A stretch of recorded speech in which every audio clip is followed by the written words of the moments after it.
Bom dia a todos e todas, sejam muito bem-vindos ao segundo dia do nosso colóquio internacional sobre Direito e Políticas Públicas de Gênero. Eu sou a professora doutora Edna Raquel Högemann, sou professora permanente do PPGD, né, do Programa de Pós-Graduação em Direito da Unirio, onde também sou decana do Centro de Ciências Jurídicas, Políticas e de Administração, e tenho o prazer de presidir essa mesa do dia de hoje, em que temos a honra de receber duas mulheres fantásticas, tá? E mais fantásticas ainda, porque são duas pesquisadoras que fazem parte do meu grupo de pesquisa Direitos Humanos e Transformação Social. Tirando o orgulho da coordenadora, da mestra, porque ambas minhas ex-alunas, tirando esse orgulho profundo, devo dizer que sim, são pesquisadoras fantásticas e o tema de abordagem dessas duas professoras incríveis é de suma importância. De uma importância tão grande, mas tão grande, que teve um papel especial reservado num projeto que nós desenvolvemos com a Secretaria de Direitos Humanos do município do Rio de Janeiro, agora no curso pandêmico, que foi um projeto belíssimo chamado Pílula de Direitos Humanos, que nós vamos reeditar. Então, aguardem que vocês vão ouvir falar sobre esse projeto, e eu tenho certeza que a doutora Érica Maia Arruda vai falar sobre ele no curso de sua palestra. Mas voltemos às nossas convidadas de hoje. A nossa primeira convidada, que vai falar, né, do seu lugar de fala sobre políticas de proteção às crianças e adolescentes vítimas de violência, é a doutora Érica Maia Arruda, que é doutora em Direito e professora da Universidade Estácio de Sá. A segunda convidada, que também vai dar a sua abordagem sobre essas políticas de proteção às crianças e adolescentes vítimas de violência sexual, ela é nossa mestranda, ela é estagiária em docência e é promotora de justiça no estado de São Paulo. Então, sem mais delongas, eu vou passar a palavra à doutora Érica Maia Arruda para que traga para nós, né, um pouco mais de conhecimento a respeito de um assunto tão importante que está na ordem do dia, e vocês sabem muito bem do que eu estou falando, e que ela possa trazer para a gente um pouco da sua expertise sobre o assunto. Ela vai dispor de 40 minutos, momento contínuo. Passa a palavra, então, para a mestranda Vanessa Terezinha Almeida. Por favor, doutora Érica, a palavra é sua.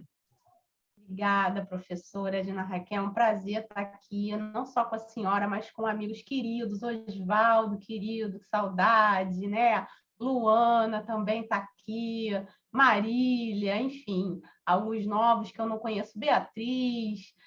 Com muita honra, estou aqui conversando com vocês sobre um tema que a mim é tão caro, e dizer que a minha trajetória de vida e profissional está absolutamente e diretamente relacionada com este grupo de pesquisa, a qual, com muito orgulho, ainda faço parte, né?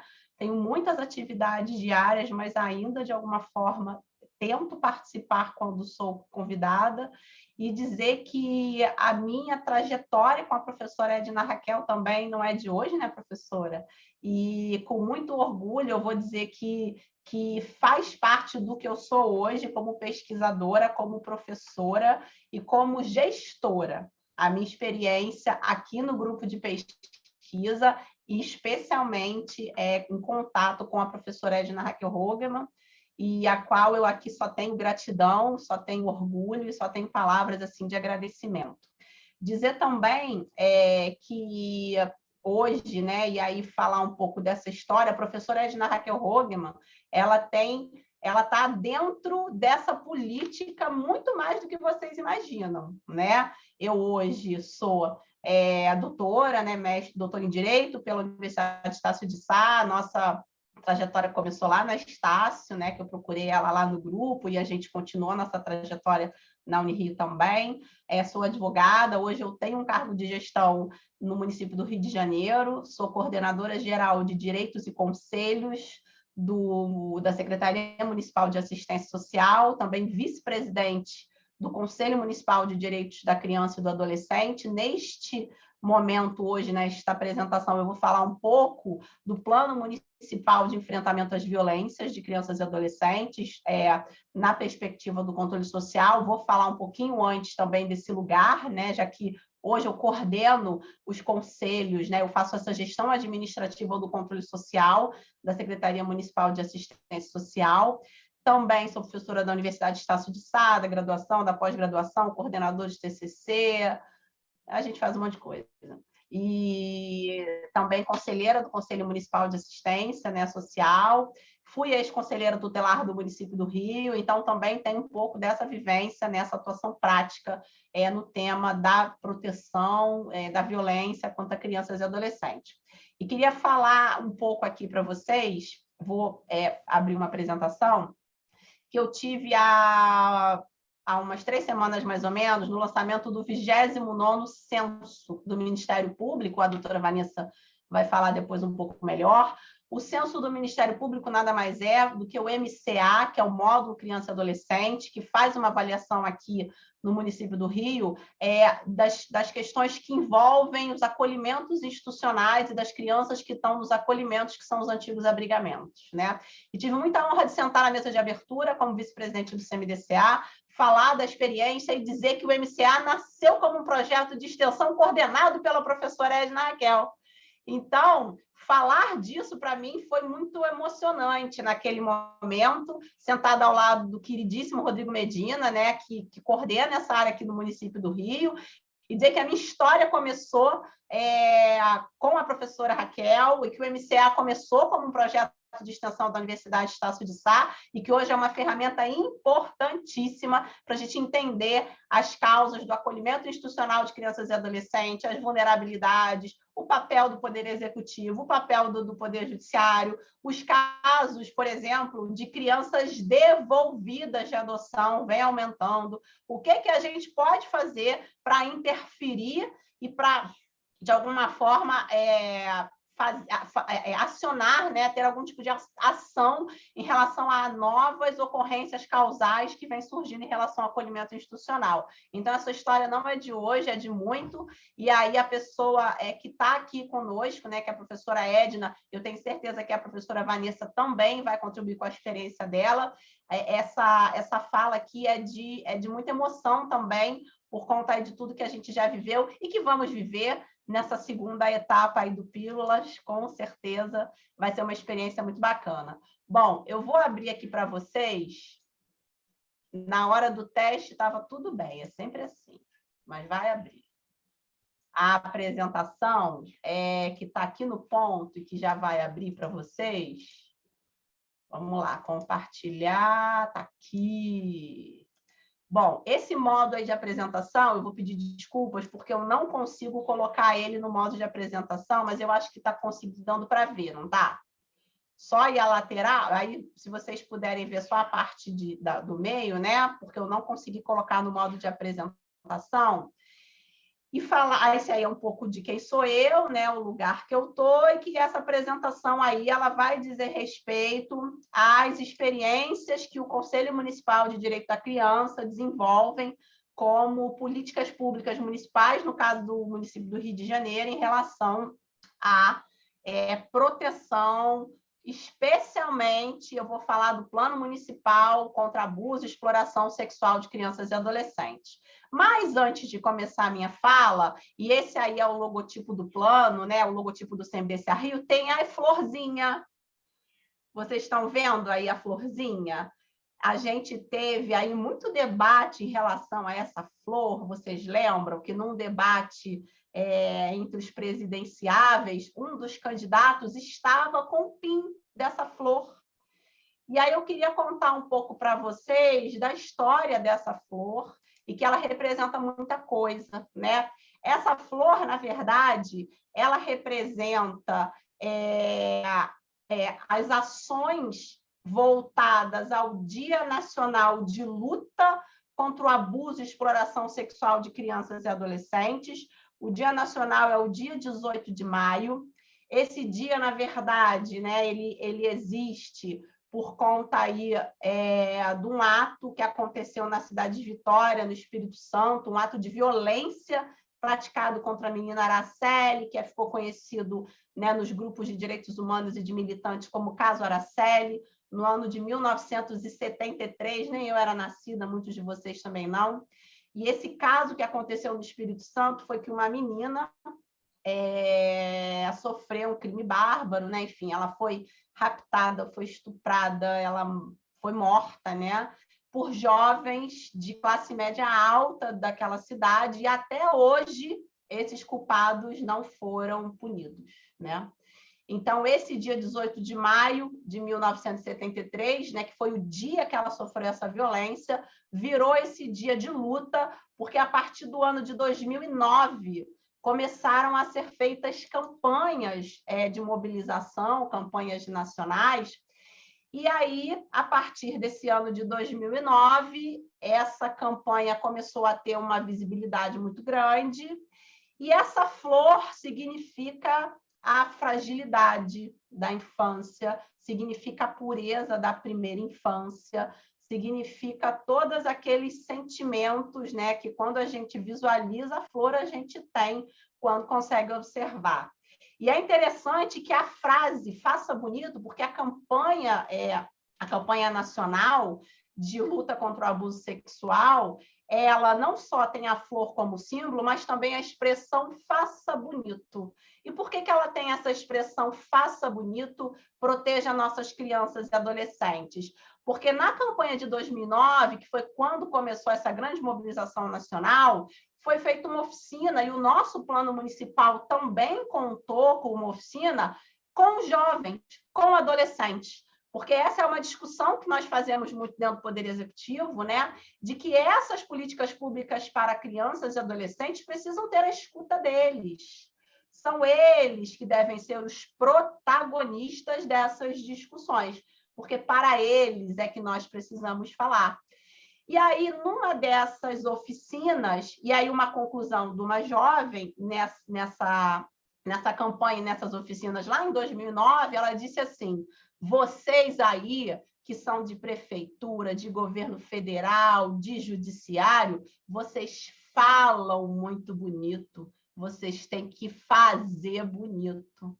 E aí o lema da campanha se transformou em "faça bonito", não só fale, como aquela adolescente, naquele momento, externou, e é um pouco do que eu vou falar aqui para vocês, né? A gente precisa entender o fenômeno da violência contra crianças e adolescentes como um fenômeno que é cultural, que é algo que ainda, infelizmente, está internalizado na nossa sociedade brasileira, né? Estamos aí num momento pós-pandemia e fazíamos, né, professora Edna Raquel, muitas palestras, muitas discussões, e o próprio projeto Pílulas de Direitos Humanos, ele nasceu para que a gente mostrasse à sociedade como essas violências aconteciam.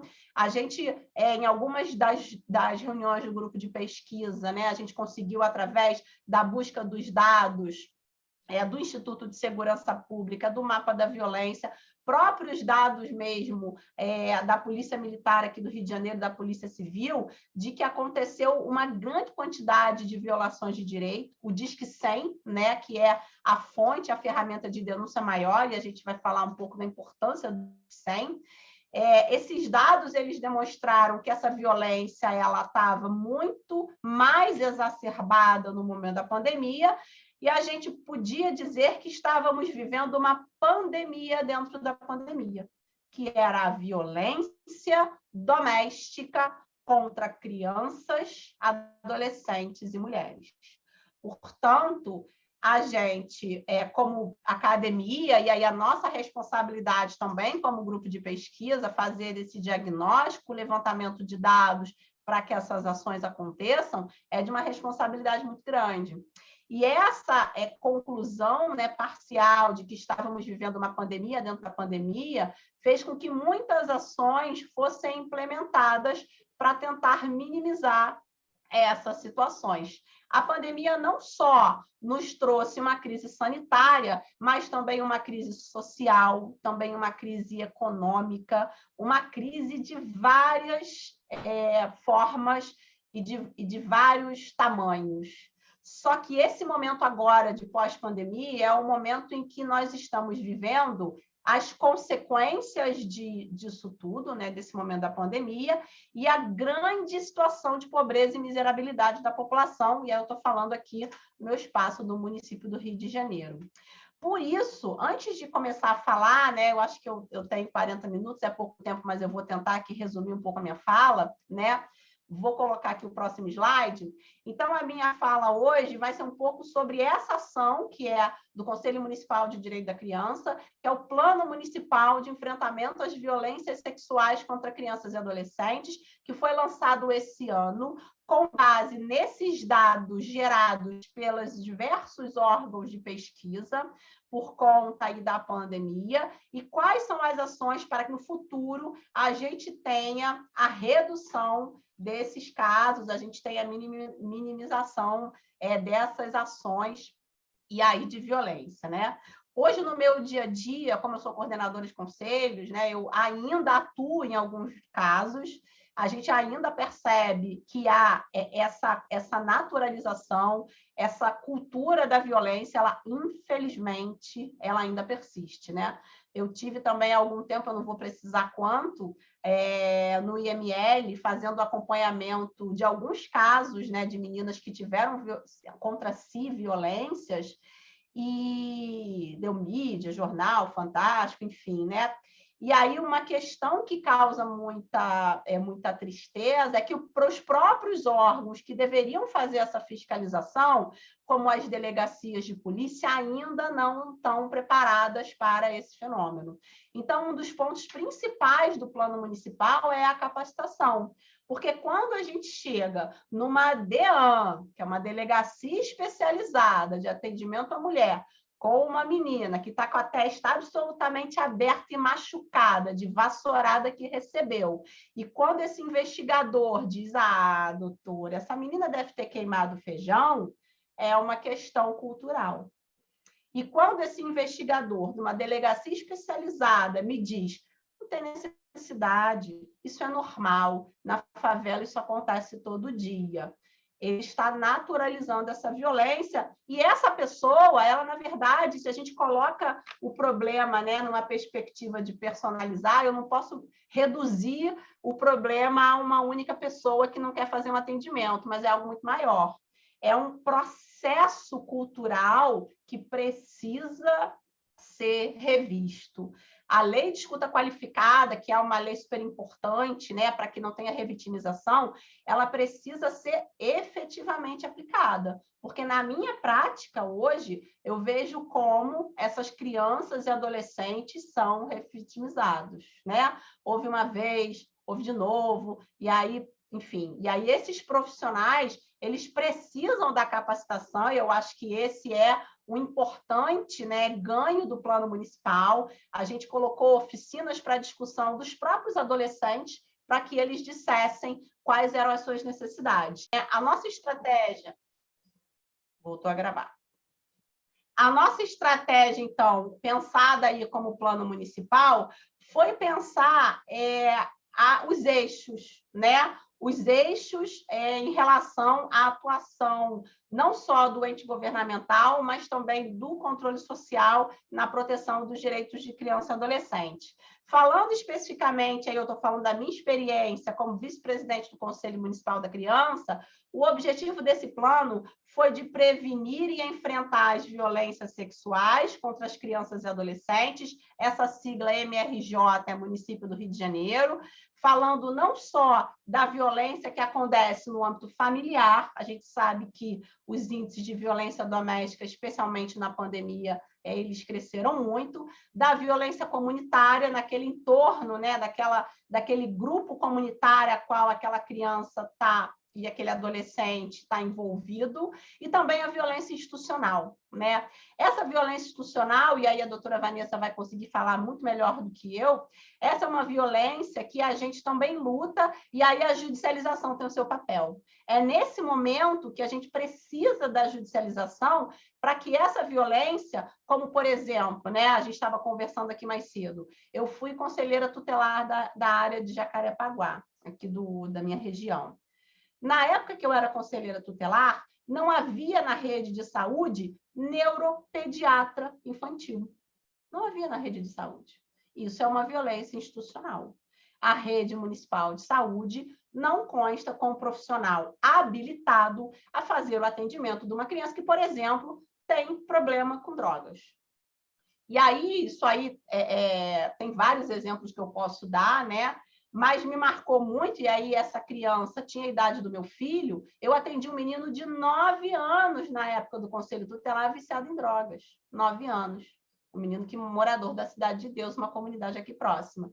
Então, essa violência também é uma violência institucional. E se a gente for falar também das violências sexuais contra crianças e adolescentes, a gente precisa de uma estrutura, né? E a cobrança dessa estrutura está nessas instâncias de controle. Não só do controle social, que é formado das entidades da sociedade civil, mas também dos órgãos, e aí eu estou falando do Ministério Público, do Sistema de Garantia de Direitos, e também do Tribunal de Contas, né? Porque a gente tem também uma instância de controle externo, que é o Tribunal de Contas, que vai fazer essa avaliação das políticas públicas e vai conseguir, de alguma forma, entender e atuar nessa violência que é institucional. Aqui no Rio de Janeiro, por exemplo, a gente tem uma estrutura da Polícia Civil para atender as meninas, que são as salas lilás. Como é que funciona a sala lilás?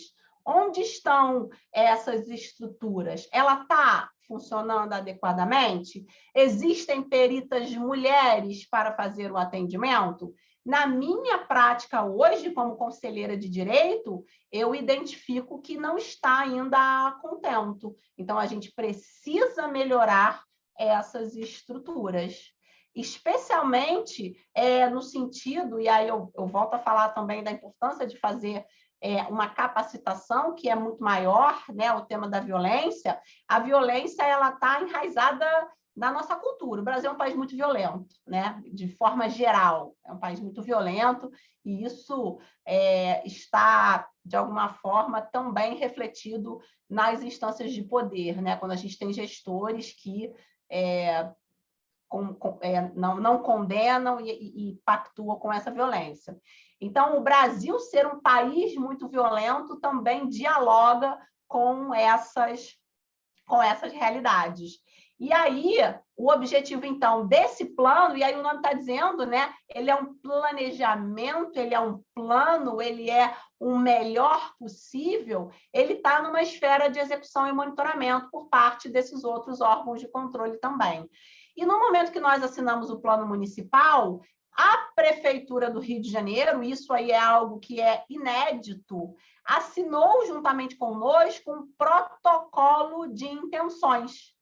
Todas aquelas secretarias que estão citadas no plano e que têm interface com a violência sexual contra crianças e adolescentes, elas se comprometeram a atuar de forma prioritária nessas violações de direito. Secretarias de Educação, Assistência Social, Saúde, Habitação e Turismo. Secretaria de Turismo, né, no dia 18 de maio, a gente fez uma ação importante na rede hoteleira. A Secretaria de Turismo tem um papel relevante aqui no Rio de Janeiro. A gente tem altos índices de turismo sexual.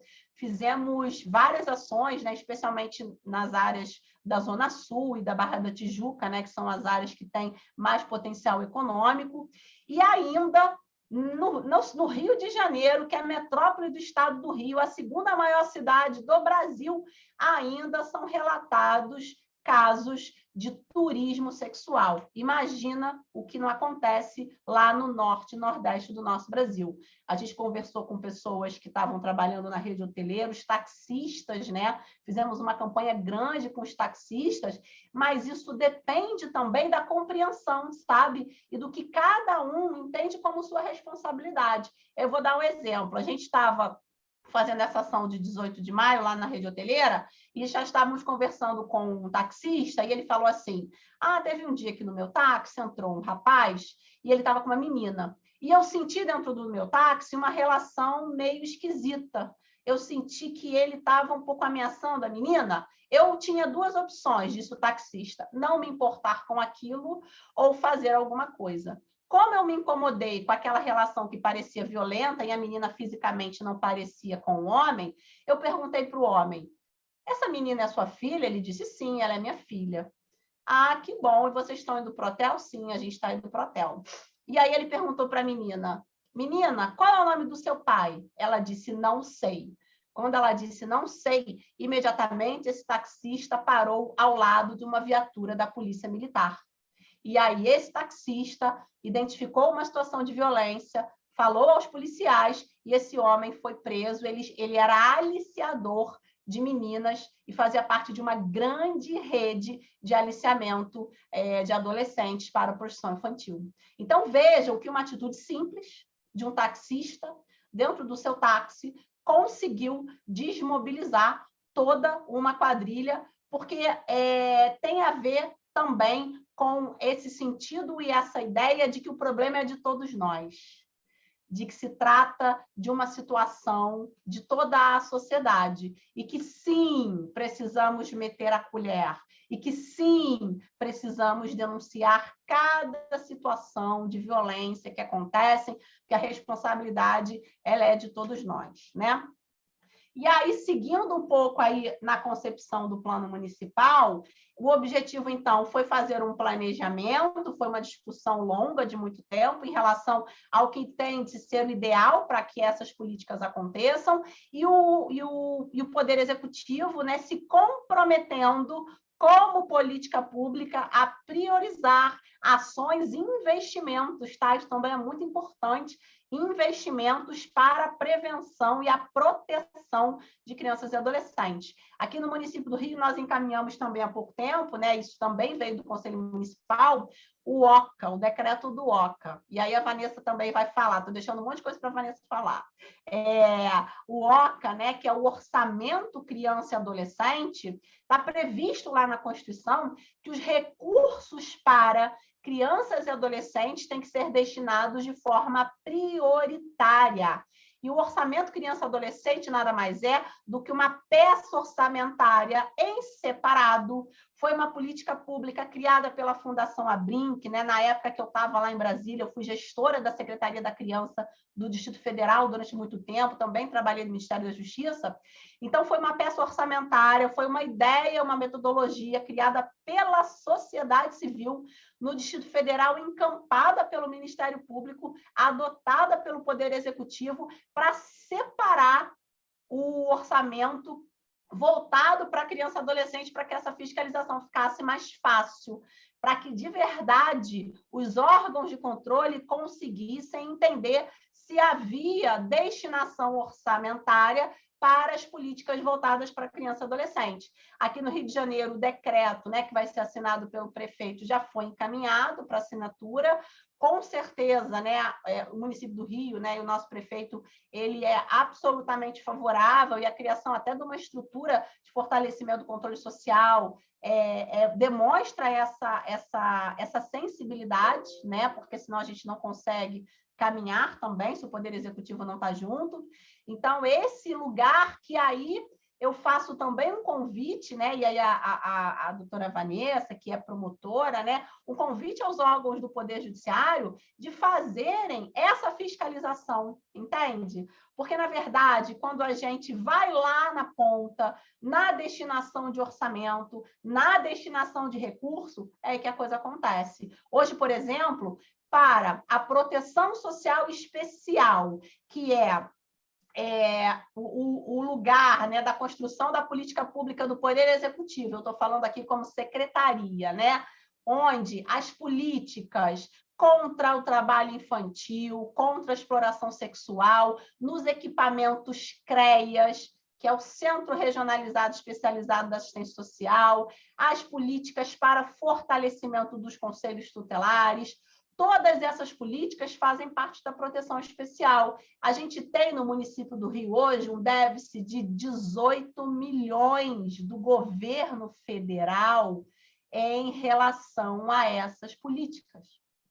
Então, infelizmente, nós vivemos um momento de desfinanciamento das políticas públicas de proteção, defesa e atendimento de crianças e adolescentes, não só no município do Rio, porque para o município do Rio a gente vive, executa com menos 18 milhões, que tem uma arrecadação e que é uma metrópole. Imagina os municípios menores que não têm todo esse recurso, já que a gente está falando aqui de cofinanciamento de política pública, né? A política, o cofinanciamento vem do Fundo Nacional, que repassa para os fundos estaduais, que repassa para os fundos municipais, na medida em que executa, tem os seus planos de aplicação e os seus planos de ação. Então, o momento que a gente está vivendo é um momento muito difícil, é um momento de muitos desafios, e esse desfinanciamento demonstra que o que está aí no âmbito do planejamento só vai acontecer se a gente tiver orçamento. Se realmente as instâncias de controle, e aqui eu também estou incluindo os conselhos de direito e políticas públicas, também estou incluindo os órgãos de controle, como o Tribunal de Contas e o Poder Judiciário, quando a gente interferir de verdade na questão orçamentária, porque sem dinheiro a gente não consegue ter boas políticas, a gente não consegue proteger direitos de crianças e adolescentes. Bom, voltando aqui, né? O objetivo geral do plano, então, é prevenir, enfrentar essas violências sexuais por intermédio dessas estratégias, dessas ações, né? E com a participação de várias entidades, não só governamentais, como também não governamentais e também da cooperação internacional. Alguns projetos, por exemplo, a gente consegue executar com recurso internacional, recurso do PNUD, né, recurso da ONU, editais que a gente consegue com dinheiro do fundo, isso é importante dizer também. A política pública, né, de proteção, defesa e atendimento de direitos de criança e adolescente contam com fundos para a execução dessas políticas. Então, o Fundo Municipal hoje do Rio de Janeiro, ele conta com 15 milhões, é um valor bem relevante. E com esses 15 milhões, nós estamos elaborando chamamentos públicos, chamadas públicas, para que aquelas entidades, em cooperação com o governo, consigam executar ações para essas crianças. Além do dinheiro, né, do recurso do Fundo Municipal de Direito da Criança e do Adolescente, no caso aqui no município do Rio de Janeiro, a gente também tem à disposição as ações que dizem respeito aos editais externos, que são aí as cooperações internacionais, os convênios, os termos de cooperação, né? A gente, inclusive, com a Unirio, está em processo de assinatura de um termo de cooperação guarda-chuva para que a gente desenvolva projetos. Então, também temos essas opções, além do orçamento público, que foi esse que eu falei, né? Governamental, que está na lei orçamentária, que está definido como prioridade e que é a obrigação do ente estatal. Além deste recurso, na área da criança e do adolescente, a gente tem os fundos municipais, que trabalham com doação de pessoas físicas e jurídicas, e também aqueles recursos da cooperação internacional. Em relação ao recurso do fundo, aqui no município do Rio, a gente está elaborando um diagnóstico da criança e do adolescente também, que é inédito.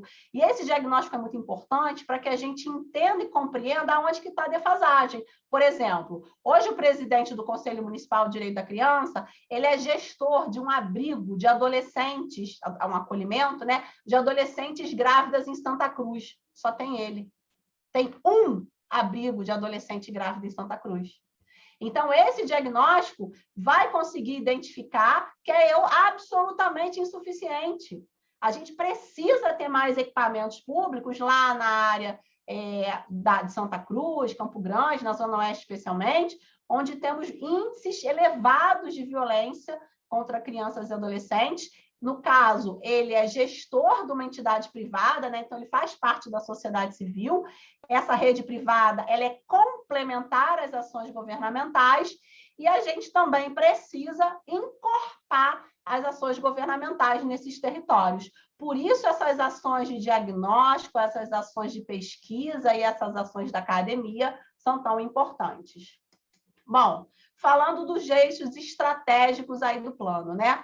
O plano ele tem 3 eixos estratégicos, que são o eixo da prevenção, o eixo da atenção e o eixo da defesa e responsabilização. Em todos esses eixos estratégicos, o Conselho Municipal de Direito da Criança ele vai atuar conjuntamente com as entidades governamentais ou com as entidades da sociedade civil. Falando aí de entidades governamentais, eu estou falando muito mais dos poderes executivos e também do sistema de garantia de direitos. E aí é a segurança pública, e aí são as esferas de poder judiciário, Ministério Público, Defensoria Pública, que vão auxiliar nesse controle social dessa gestão. Esse primeiro eixo aí da prevenção, e eu vou trazer algumas ações aí exemplificativamente para a gente. E por que eu trouxe essas ações? Para a gente entender o como.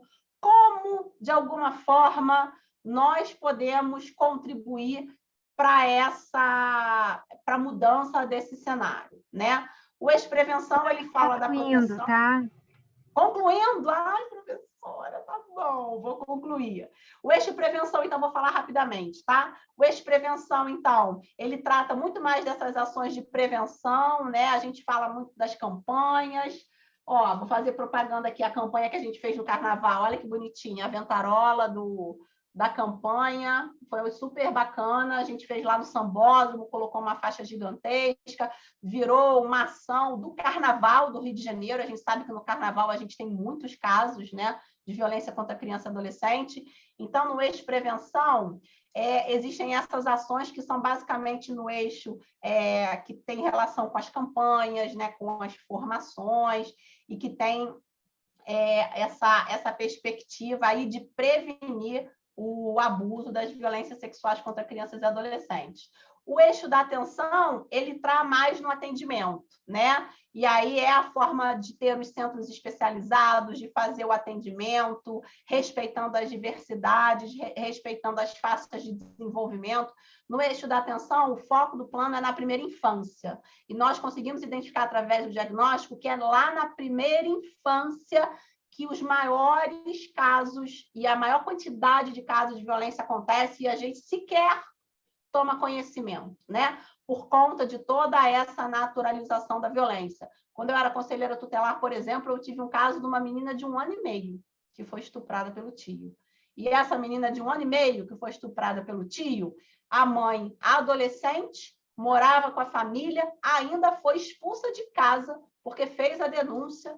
E aquele que fazia o sustento, isso também a gente precisa entender, né? Essas mães, esses adolescentes que estão sendo violentados, têm, às vezes, uma questão de manutenção e sustento mesmo da sua vida, de ter estratégias para manutenção e renda, para que esse ciclo de violência, que normalmente há um ciclo de violência da avó, da mãe, da filha, para que ele seja suspenso e o projeto de vida aí dessas, normalmente, meninas, ele siga o seu fluxo.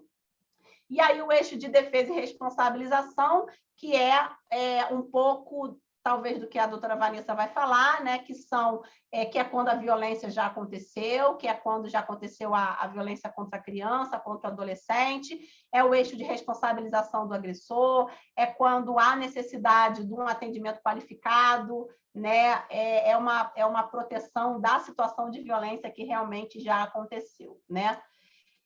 Esses eixos, eles são eixos que são transversais, então, em algum momento, a gente vai falar de prevenção, mas, de alguma forma, eu estou também tratando de responsabilização, porque no centro de defesa eu também posso ter uma campanha, enfim, então, eles são transversais. Além disso, também tem um eixo de comunicação, de mobilização social, de participação e protagonismo fundamental, a participação dos próprios adolescentes e também o eixo dos estudos e pesquisas, que é um pouco do que a gente está fazendo aqui, é academia, prestando serviço público para a população, contribuindo com dados, informações e pesquisas. E aí, eu não vou conseguir falar tudo, porque tem que finalizar mesmo, né? Mas as ações de prevenção aí, de forma geral, né? O diagnóstico da situação da criança no município do Rio, a gente vai finalizar em dezembro. A divulgação do estatuto, a divulgação da legislação, a divulgação das formas de violência, a divulgação da Convenção de Direitos de Criança e Adolescente para todos os profissionais do sistema de garantia de direitos, né? O que eu digo muito na prática é que a gente tem leis muito boas, o Estatuto da Criança e do Adolescente é esse microsistema de direitos humanos de criança e adolescente festejado internacionalmente, mas, infelizmente, a gente ainda observa práticas menoristas, porque, na verdade, para esse plano e para o ECA saírem do papel, a gente depende do elemento humano, né? Quando a gente pensa em avaliação de políticas públicas, e vocês são experts em relação a isso, né? Tem um autor que é o Pierre Miller, né? Pierre Miller trabalha com avaliação de política pública e ele defende que o elemento cognitivo, que é o elemento humano, é aquele elemento que a gente precisa trabalhar mais para a mudança de um paradigma de política pública. Então, a gente teve uma mudança de um paradigma normativo social, mas algumas práticas ainda persistem, especialmente para os profissionais do sistema de garantia de direitos, e aqui eu me coloco também, porque eu fui ex-conselheira tutelar, e eu percebo que alguns colegas, hoje eu faço a gestão de 95 conselheiros tutelares, faço a gestão de 19 conselhos tutelares no município do Rio, os nossos colegas ainda precisam ser capacitados, formados, para que essas práticas alcancem toda essa proteção que está prevista aqui no plano municipal e também nas normativas internacionais. E aí a divulgação de material informativo, material educativo para os próprios adolescentes, para as próprias crianças, ir até onde eles estão. A gente está, por exemplo, agora na Semana de Alimentação Carioca, né, na SAC. Daqui a pouco vai ter uma ação lá na Redes da Maré. Então, nós vamos levar estatutos da criança e adolescente. A temática da segurança alimentar também está voltada para a temática da prevenção, também está voltada para a temática da potencialização desses direitos. Então, esses materiais informativos e educativos também precisam ser levados para esses jovens, para esses adolescentes. Os encontros, né, as capacitações, a divulgação dessas informações, sabe? Porque todos esses dados, né, do IBGE, da Unicef, o próprio CIPA-CT-Web, que é o Sistema de Informações de Proteção da Criança e do Adolescente, é um sistema de informação que o Conselho Tutelar tem. Então, o próprio conselheiro tutelar ele consegue identificar no seu território quantos foram os casos de violências sexuais, quantos foram os casos de abuso, os casos em que há violência institucional, em que os centros de defesa não funcionam, há poucas entidades de atendimento, enfim. A divulgação desses dados para fomentar e fortalecer as políticas públicas. Os grupos de estudo e diálogo também fundamental. É só conversando que a gente consegue fazer essas mudanças. As rodas de conversa também que a gente já fez. Enfim, trabalhar de forma geral diálogos profissionais, né? Grupos de trabalho, garantir a participação das crianças nesses espaços de participação. A gente está aqui no estado do Rio de Janeiro com o edital aberto, o edital do CPA, que é um Comitê de Participação de Adolescentes. pouca gente sabe, né? Essas entidades que têm assento nesses conselhos, elas podem indicar adolescentes para participarem dos conselhos, para opinarem sobre as políticas públicas. Então, hoje, no estado do Rio, o SEDCA, ele está com o edital do CPA aberto para esses adolescentes eles se manifestarem sobre as suas próprias necessidades, né? O apoio técnico e financeiro a essas entidades, e aí a gente está na ação de prevenção, rapidamente as ações de atenção, para a gente finalizar, apoio, né? O Conselho Municipal de Direito da Criança, ele vai muito mais dar apoio a essas entidades públicas e privadas, e ele faz menos execução, né?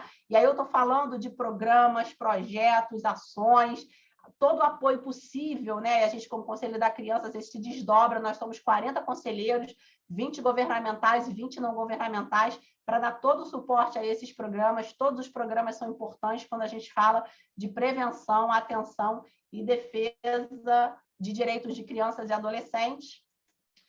Mobilização, apoio a projetos escolares, né? A gente sabe também que é na escola que é onde mais repercute os casos de violência, o professor está lá dialogando, então olhar para a escola é muito importante, o professor tem que estar sensibilizado, o professor tem que estar capacitado, ele tem que identificar, ele tem que saber identificar um caso de violência, né? As mobilizações, as capacitações dos profissionais, né? Da assistência social, da saúde, da educação, e aí capacitação de forma geral, né? Não só para os conselheiros tutelares, para os atores, para os gestores, para o Poder Executivo, mapeamento de informações, levantamento, população LGBTQIA+, a gente precisa falar sobre o adolescente nessa situação, né? E aí eu falo um pouco da nossa experiência como assistência social, a gente tem algumas questões que dizem respeito a essa população, como a população em situação de rua, a população LGBTQIA+, ela é uma população, ela é formada de vários grupos e tem várias especificidades. Então, todas essas especificidades da população LGBTQIA+, especialmente de adolescentes, precisam ser levadas em consideração. O acolhimento institucional, o acolhimento de menino, como é que faz? Então, tudo isso precisa ser levado em consideração e essas pautas também estão definidas aqui no plano municipal. O levantamento, a identificação dessas situações, campanhas, né? E aí também o eixo de defesa também tem um pouco das campanhas, e aqui é o eixo de defesa e responsabilização, que aí eu vou deixar para a doutora Vanessa, que está muito mais na perspectiva dela, falar um pouco sobre esse lugar, né, da defesa, da responsabilização, do papel dos órgãos do Poder Judiciário, e vou finalizar aqui com algumas frases, né, que a gente, na hora de fazer a oficina do plano, alguns adolescentes falaram, poxa, coloca lá, eu gostei tanto, né? Algumas crianças e adolescentes que foram vítimas de violência, e é interessante, né, que quando a gente fez essa oficina com os adolescentes das entidades, eles pediram para os seus pais saírem das salas. Então, eles não identificam na sua família um lugar de confiança. E aí pediram para que as mobilizadoras não estivessem com seus pais lá dentro, porque algumas situações eram identificadas dentro do seu ambiente familiar. E aí algumas frases que foram destacadas pelos próprios adolescentes, né? A vítima deve aprender a fazer a língua contar sua própria verdade. Ele ou ela me estuprou.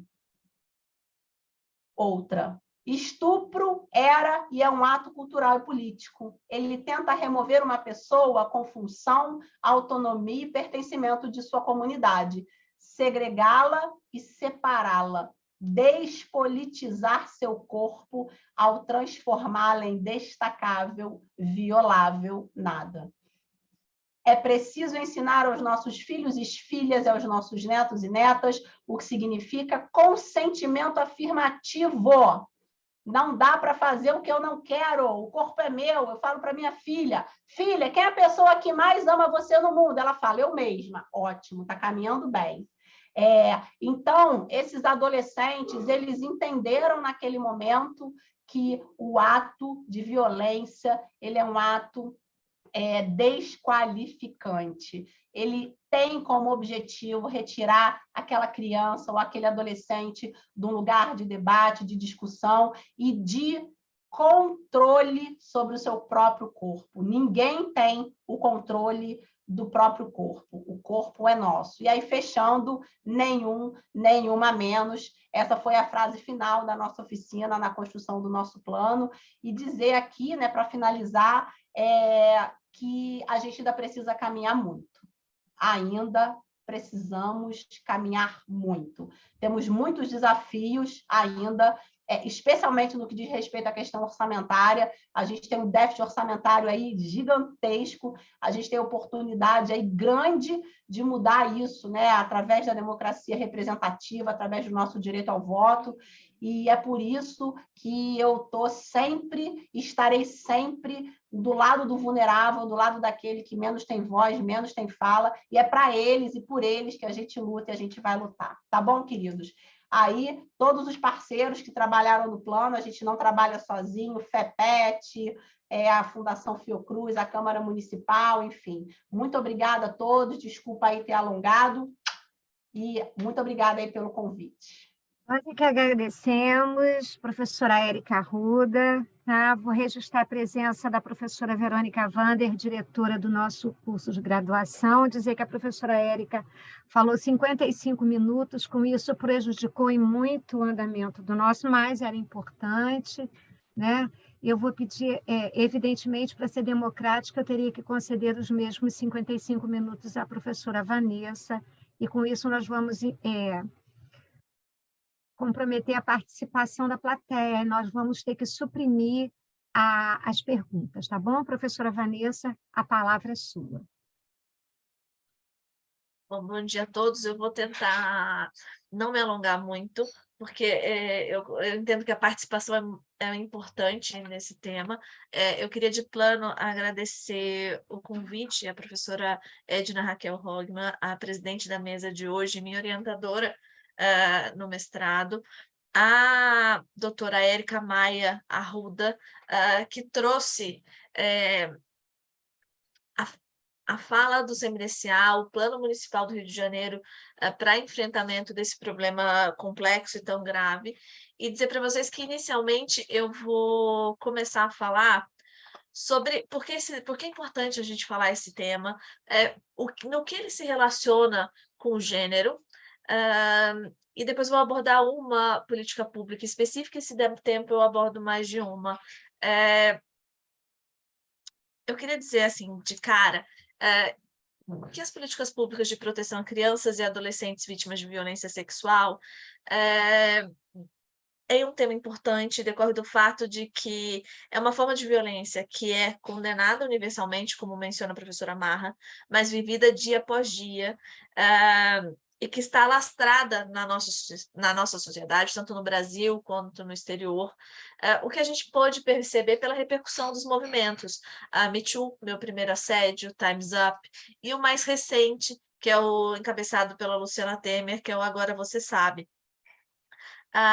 Essa discussão sobre a violência sexual, e aqui eu vou passar a falar só sobre criança, utilizando a nomenclatura dos tratados internacionais, para dizer pessoa menor de 18, esse tema ele acaba gerando repercussões que a gente não espera. Assim, ao mesmo tempo um crime que apavora, uma violência que apavora a nossa sociedade, mas também é um crime que a nossa sociedade tem dificuldade de aceitar que isso acontece, em especial porque a maioria deles acontece no âmbito doméstico. E aqui eu trouxe uma fala de Sohaila Abdali, a professora Edna já conhece, porque eu citei ao longo do meu trabalho, é uma frase que eu gosto de utilizar, porque ela mostra esse conflito de percepção sobre essa forma de violência. E é a seguinte: o estupro drena a luz, como Os Incrivelmente Pavorosos Dementadores de J.K. Rowling, ele suga a alegria, além de drenar a luz das vidas da vítima, tende a drenar a luz de uma conversa sensata. As discussões sobre o estupro são muitas vezes irracionais, quando não totalmente bizarras. É o único crime diante do qual as pessoas reagem querendo aprisionar as vítimas. É o único crime que é tão ruim que se supõe que as vítimas serão irreparavelmente destruídas por eles, mas ao mesmo tempo não tão ruim que os homens que os cometem devam ser tratados como os outros criminosos. Eu trouxe essa fala porque a gente percebe isso, e aqui a professora Edna já me apresentou como promotora de justiça. Eu não consigo afastar minha percepção do dia a dia, esse meu lugar de fala, dessa conversa com vocês, porque assim, eu percebo isso em cada processo, em cada criança que eu atendi, seja na época de promotora de infância, como agora como promotora de violência doméstica, já que os casos de violência sexual infantil contra meninas no âmbito doméstico vão aqui em São Paulo para as varas de violência doméstica. Isso a gente percebe na família, na sociedade, no corpo técnico, nas pessoas que lidam com esse problema. E a importância de tratar sobre esse tema decorre também de um aumento preocupante. Segundo os dados do Fórum de Segurança Pública, os casos de estupro de vulnerável, ou seja, de estupros de pessoas menores de 14 anos, ou que por alguma condição não tiveram capacidade de reagir, cresceram 69%, comparando os dados de 2018 a 2021. Outra informação é que a violência no geral também teve um aumento no ano de 2021 vertiginoso em relação ao ano anterior, quase de 88%.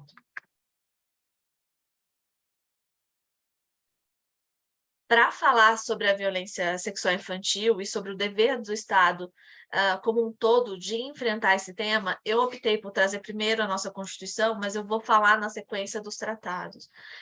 A gente tem um imperativo constitucional de enfrentar a violência sexual infantil. A Constituição brasileira ela traz como dever de todos a proteção de crianças, assegurando, com respeito ao princípio da prioridade absoluta, os direitos à vida, à dignidade, à saúde, à convivência familiar e comunitária, assim como a proteção contra a violência, inclusive a sexual. Mas ela faz mais. A nossa Constituição ela ainda prevê a necessidade de que se puna o abuso, a violência e a exploração sexual infantil. O Brasil atualmente tem um conceito de violência sexual que pode ser encontrado na Lei 13.431 de 2017. É a lei que trata do depoimento especial. Foi a lei que foi mencionada pela professora Érica ao tratar sobre como o sistema de justiça lida com essa questão, como ele escuta as crianças. Essa lei ela considera que são 3 as espécies de violência sexual infantil, que é o abuso sexual, ou seja, a utilização da criança para fins sexuais, com a prática de atos libidinosos, como estimulação sexual do ofensor ou do terceiro, a exploração comercial, que é a utilização da criança para atividade sexual em troca de alguma forma de compensação, que pode ser dinheiro ou não, e o tráfico de pessoas, abrangendo desde o recrutamento até o acolhimento da criança no território nacional, ou não para fins de exploração sexual mediante violência física ou psicológica, engano, fraude ou qualquer outra forma de aproveitamento dessa situação de vulnerabilidade. A professora Érica já mencionou para vocês que crianças são sujeitos de direitos, que não são coisas. Isso decorre da aceitação pelo Brasil da doutrina da proteção integral. E traz uma consequência importante: as crianças são titulares de direitos humanos, de direitos fundamentais, e não é uma faculdade proteger, é um dever constitucional proteger o desenvolvimento físico, mental, espiritual, social em condições de igualdade e com prioridade absoluta. E mais do que isso, o Estatuto da Criança e do Adolescente ele traz uma previsão de que a criança tem direito à efetivação de seus direitos através de políticas públicas. Isso pode ser encontrado tanto no artigo 7º quanto no artigo 17 do Estatuto. Bom, falar sobre criança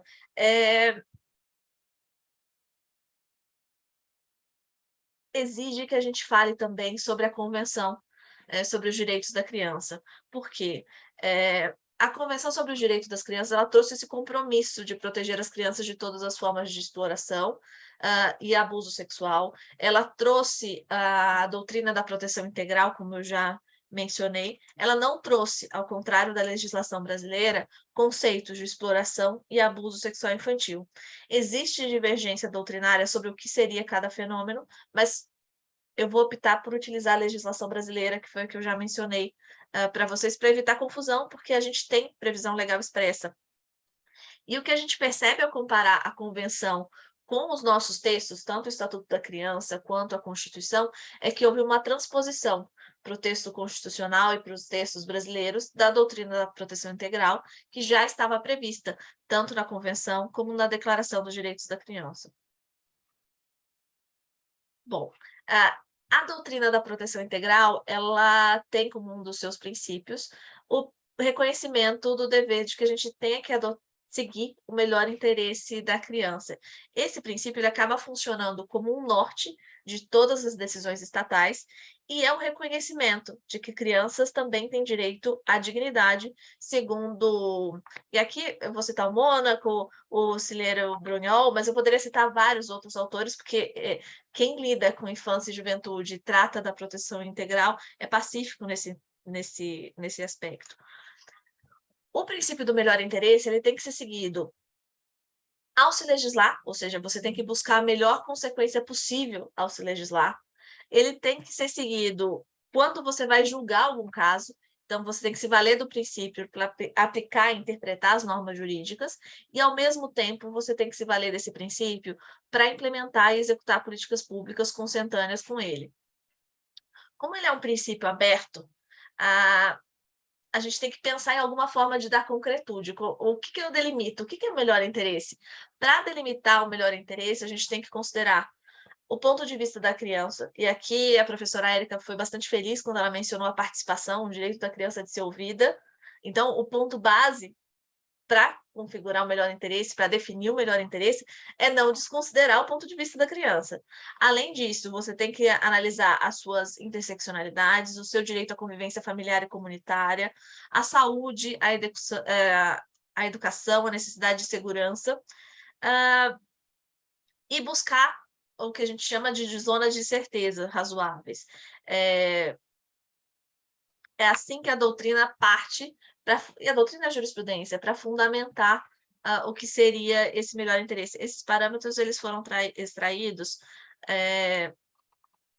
tanto da nossa jurisprudência quanto dos parâmetros trazidos pela Corte Colombiana, quando das sentenças T412, T408, 155, T900, só para exemplificar que eles são parâmetros utilizados não só no Brasil. Bom, além disso, quando a gente vai falar de violência sexual infantil e como enfrentar esse problema, a gente tem que reconhecer, e aqui de plano, a gente tem que reconhecer que esse é um problema complexo. A gente já percebeu pela fala da professora Érica a quantidade de agentes estatais ou não, que estão envolvidos para enfrentar esse problema. E quando eu digo que esse é um problema complexo, eu quero dizer que ele envolve muitos tomadores de decisão. Você vai envolver o executivo, você vai envolver o judiciário, você envolve o Ministério Público, a polícia, a sociedade civil. E mais do que envolver diversos tomadores de decisão, você tem que prestar atenção que existem ainda valores em disputa sobre... aqui eu vou citar alguns, apesar do meu ponto de vista. O que é consentimento? Se é possível o consentimento de pessoas menores de 14 pela nossa legislação, por exemplo, não é. Se haveria necessidade de se ampliar essa idade, feito se amplia em alguns países para menores de 16 ou menores de 18. O que seria violência física e psicológica? Esses conceitos eles ainda também estão em disputa, esses valores ainda estão em disputa. A outra característica dessa forma de problema é o conflito. Conflito entre os tomadores de decisão sobre qual a melhor forma de resolvê-lo. Como é que a gente vai lidar com esse tema? E aqui a ideia é conjugar, mas eu vou tratar só da forma preventiva, como é que eu vou enfrentar um problema como ele ocorre, depois que já aconteceu a violência. Os serviços eles vão ser prestados de forma centralizada, descentralizada. Por exemplo, o Ministério Público e o Judiciário têm que intervir, tem que participar da educação. A educação tem que participar também quando a violência já ocorreu. Essas são algumas questões que são postas, mas eu acho que a maior característica, para mim, de um problema complexo é que os resultados, a gente não consegue prever com grande certeza. Os resultados são arriscados. A gente estima que esses resultados são bons. Você pode ter mais ou menos uma expectativa probabilística, você pode comparar um sistema com outro, mas você não tem um grau de certeza para dizer, olha, isso vai funcionar, eu vou aplicar essa solução aqui, daqui a 10 anos a gente não vai ter mais violência sexual infantil. Não é esse o caso.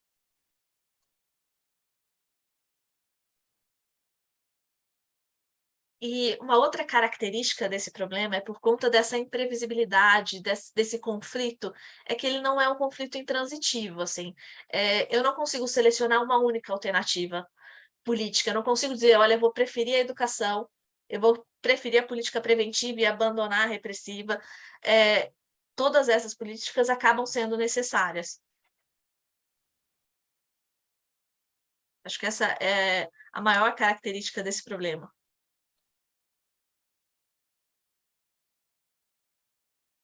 Uma outra característica desse problema, e aqui justifica ele estar num evento sobre gênero, é que ele é marcado pelo recorte de gênero. Por exemplo, nos Estados Unidos, 81% das mulheres já experimentaram violência sexual. 20 vão vivenciar estupro. 50 vão experimentar atos de violência sexual. No Brasil, segundo os dados do Disque Direitos Humanos de 2019, por exemplo, 82% das vítimas de violência sexual infantil são do sexo feminino. 45% desses casos, e aqui é um outro recorte importante, essa violência é marcadamente intrafamiliar. Ela é praticada por pessoas conhecidas. 45% dos casos acontecem na casa da vítima, naquele local em que a gente espera que ela esteja protegida. É praticada por aquelas pessoas que a gente pressupõe que deveriam proteger a criança. E aqui, só para a gente ter uma ideia, 18% dos casos são praticados pelo genitor, 21% pelo padrasto, 9% pelo tio. E só para ter um padrão, a gente falou do recorte de gênero, 87% dos ofensores são do sexo masculino.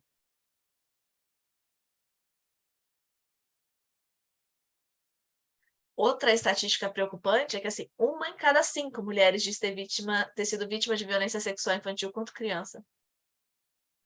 94% dos casos de tráfico de pessoas para exploração sexual envolvem meninas e mulheres.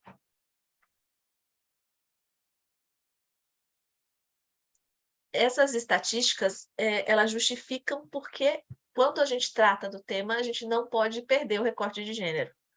A gente não pode desconsiderar.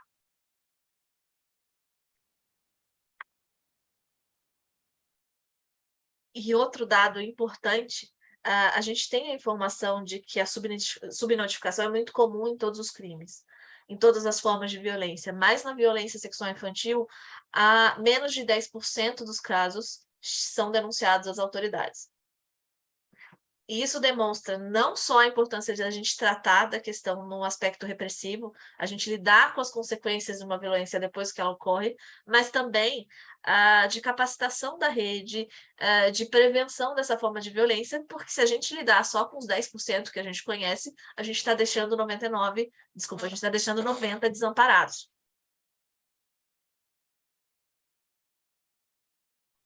Outra questão importante que às vezes a gente desconsidera, é meio intuitivo pensar que uma criança vítima de violência sexual vai precisar de psicólogo, de assistente social, ela vai movimentar a polícia, ela vai movimentar o Ministério Público, ela vai movimentar o Conselho Tutelar, ela vai movimentar o Judiciário, mas essa estimativa de custo, a gente às vezes não tem noção de quanto custa. em pesquisa realizada, por exemplo, essa pesquisa não foi realizada no Brasil, mas as expectativas são de que 8,6 bilhões são destinados para as vítimas do sexo feminino e 758 milhões são destinadas para vítimas do sexo masculino. Em relação ao estado de Iowa, nos Estados Unidos, no ano de 2009, por exemplo, foram 100,6 milhões para enfrentamento do problema. 44 milhões foram despendidos para a vítima e o restante com as pessoas condenadas, porque, querendo ou não, se as pessoas condenadas, elas vão para estabelecimento prisional, elas precisam de alimentação nesses locais, elas também movimentam toda uma máquina administrativa, judicial, que não pode ser desconsiderada. É só para a gente ter noção financeiramente de como esse problema também é importante. E como essas estimativas financeiras podem ser utilizadas para justificar a adoção de medidas preventivas, a maior capacitação da nossa rede, o melhor aparelhamento da nossa rede. Bom, ciente já dessa complexidade do problema, das repercussões, eu vou tratar com vocês de uma questão que é mais específica a como ouvir essas vítimas, como não gerar revitimização, como não permitir que quando essa vítima vai falar, buscar ajuda, ela sofra uma nova violência pela ação dos órgãos de controle. E aqui ganha importância a Lei 13.431, que traz 2 institutos, que são o depoimento especial e a escuta protegida. Além disso, essa lei ela trouxe diversos outros direitos para as crianças, dentre as quais, aqui eu vou mencionar algumas, mas só para trazer essa direção do que essas crianças precisam quando são colocadas e quando necessitam de política pública. Receber tratamento digno e abrangente. Parece óbvio dizer algumas coisas, mas a falta desse olhar, por vezes, na prática, fez com que fosse necessário criar uma lei para tanto. Receber tratamento digno e abrangente, receber assistência qualificada jurídica e psicossocial, que facilite a sua participação e resguarde contra comportamento inadequado dos demais órgãos. A gente já viu violência institucional, a gente já viu casos de vítimas sendo descredibilizadas pela rede, descredibilizadas pelo Judiciário, pelo Ministério Público. Tem casos recentes de vítimas adultas que saíram na mídia e que justificaram, inclusive, a criação de um crime próprio. Além disso, a vítima tem direito a ser assistida por um profissional capacitado e conhecer os profissionais. O legislador ainda cria,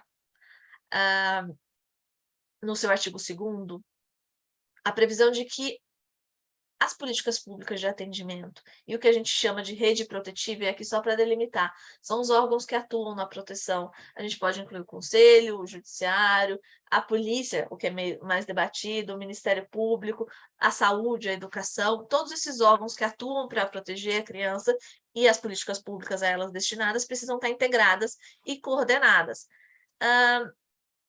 Essa coordenação, e aqui vai entrar mais o tema de uma política pública que eu escolhi falar hoje, ela pode ser realizada de forma descentralizada, como acontece na maior parte do Brasil. A gente tem o Judiciário no seu fórum, a gente tem o Ministério Público nos seus gabinetes, a gente tem o Conselho Tutelar, a gente tem assistência, a saúde, cada um no seu espaço. Mas, além disso, a gente tem uma experiência no Rio Grande do Sul e que foi trazida para a legislação como uma experiência recomendável de ser adotada no Brasil como um todo, que é a experiência dos centros integrados. No Rio Grande do Sul, esses centros integrados eles são chamados de Centro de Referência de Atendimento Infanto-Juvenil.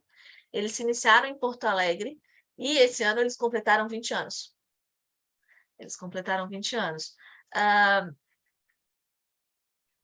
O que esse centro tem de novo? Apesar de esteja há 20 anos, ele reúne num único local todos esses serviços que precisam ser acionados quando uma violência sexual infantil é descoberta ou há uma suspeita. E nesse local são realizadas 2 formas de investigação. a gente faz a investigação criminal e uma investigação social, mas só aquela investigação social é paliativa, é aquela mais urgente, porque depois a criança vai ser encaminhada para a rede fora do centro. No Rio Grande do Sul, e aqui eu conheço pessoalmente uma colega que participou da elaboração dos centros, desse momento de formação dos centros, que é a Denise Vilela, eles chegaram a cogitar onde se estabelecer esse centro. Vai ser numa delegacia, vai ser num hospital, vai ser num tribunal de justiça, vai ser no CREAS. E naquele momento eles optaram por estabelecer esses centros num hospital, para tornar mais perto do atendimento de saúde de que essa criança necessita. Essa escolha foi uma escolha adotada pelos tomadores de decisão, porque esse centro ele se iniciou de uma discussão de toda a rede, de um processo de diálogo de toda a rede naquele município. E não foi a mesma escolha, foi uma escolha consciente, mas não foi a mesma escolha que foi adotada em outros países, por exemplo. Há casos em que esse centro ele fica mais próximo da assistência social. Há casos, por exemplo, como na Noruega, que ele fica mais próximo da polícia, ele fica na polícia. E os profissionais que fazem, por exemplo, a escuta dessas crianças são profissionais vinculados à polícia. Esse centro ele acaba evitando uma das maiores formas de ver revitimização, que é forçar a vítima a declarar diversas vezes. Por exemplo, ela vai na polícia, ela tinha que contar o que aconteceu. Ela ia na assistência social, ela contava o que acontecia. Ela ia no conselho tutelar, ela tinha que contar de novo. A ideia desse centro é você atender num teto só e diminuir esse número de oitivas da vítima. E aqui eu quis trazer uma fala de Somayer. Eu vi que a Érica ela mencionou a Somayer também na fala dela, e é uma frase que para mim é chocante. É o seguinte, é um dilema. Se você sobrevive, então a coisa, aquilo, o trauma, pode não ter sido assim tão ruim. Estar morta é a única maneira que provar que eu foi. Foi ruim mesmo, foi horrível. Foi tão horrível que não havia como eu ter sobrevivido. Do que essa criança morreu? Vergonha, principalmente, e necessidade de narrativa. Se sobreviver, você tem que provar que foi ruim, ou então pensam que você é ruim. Sobreviver é um tipo de pecado, como flutuar ao ser atirada no lago, amarrada a uma pedra, como uma bruxa. Você tem que ser permanentemente exposta, marcada, oferecendo órgãos e partes do corpo como uma santa medieval. E se não há o bastante para exibir? Se as histórias são incoerentes, lampejos, como qualquer médico descobriria, a parte de mim faltando. A ideia dos centros é evitar exatamente isso.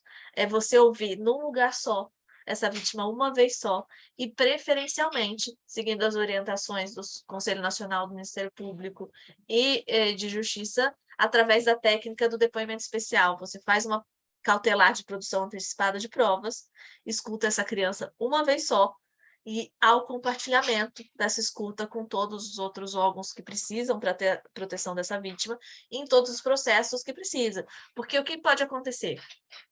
Uma violência sexual intrafamiliar, ela pode gerar um processo criminal, e usualmente gera, eu falei pode, porque pode ser o autor um adolescente também, e aí o processo é de aplicação de medida socioeducativa.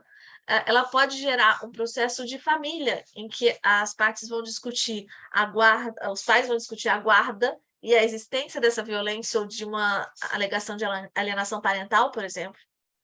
Ela pode gerar um processo de aplicação de medida de proteção com base no artigo 101 do ECA, e dentre elas a gente tem, eu vou citar diversas, a gente tem o acolhimento institucional, a gente tem a suspensão e a perda do poder, a destituição do poder familiar. Então, todas essas frentes acabam por receber a informação desse centro.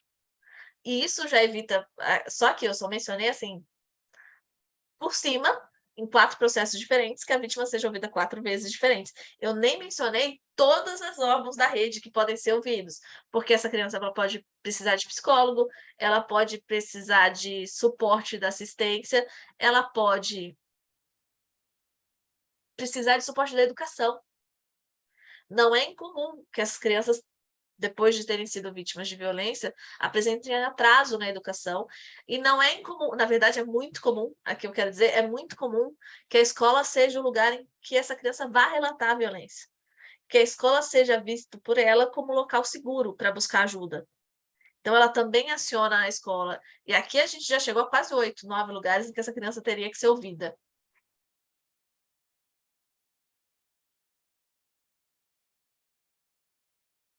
Nesses centros, a ideia é você fornecer tratamento humanizado para essa criança. Ele foi inspirado no Child Advocacy Center, nos Estados Unidos, mas ele possui outros centros similares, como o Barnahus, que é o sistema nórdico, que está sendo ampliado para a Europa como um todo. E essas similaridades não são à toa. Elas acabam sendo um reconhecimento de que os direitos da infância, da criança e do adolescente, eles possuem um centro comum, eles possuem uma base comum extraída da Convenção dos Direitos da Criança e que acabou por ser transportada para as constituições dos países como um todo. Eu trouxe os centros, mas eu não sei. A gente percebe que esses centros ainda não foram implantados em todo o Brasil. E aqui é um momento de se fazer uma pergunta. Eu tenho conhecimento, por exemplo, por conta da minha profissão, de que a instalação dos centros tem sido discutida nos Ministérios Públicos do Brasil como um todo. E é uma pergunta que os nossos administradores, o judiciário, a polícia e a sociedade como um todo tem que fazer. O quanto vale uma criança? O quanto vale quanto de esforço a gente tem que colocar para proteger uma criança que foi vítima de violência? É uma prioridade para nós protegê-las e fornecer a elas esse atendimento? Quais recursos devemos direcionar? Eu trouxe esses casos para dizer que esse centro ele já é visto como uma orientação tanto do Conselho Nacional, do Ministério Público, quanto do Judiciário. E se vocês procurarem tanto nas normativas dos dois, ele vai estar lá. E assim como está na nossa legislação. Mas, além de tudo, e aqui, como a gente está com um pouquinho de tempo, eu quis trazer que a gente tem algumas outras políticas que são importantes, que possuem aspecto mais preventivo, por exemplo, e de diminuir a subnotificação. A gente pode mencionar Maria da Penha Vai Escola, do Distrito Federal.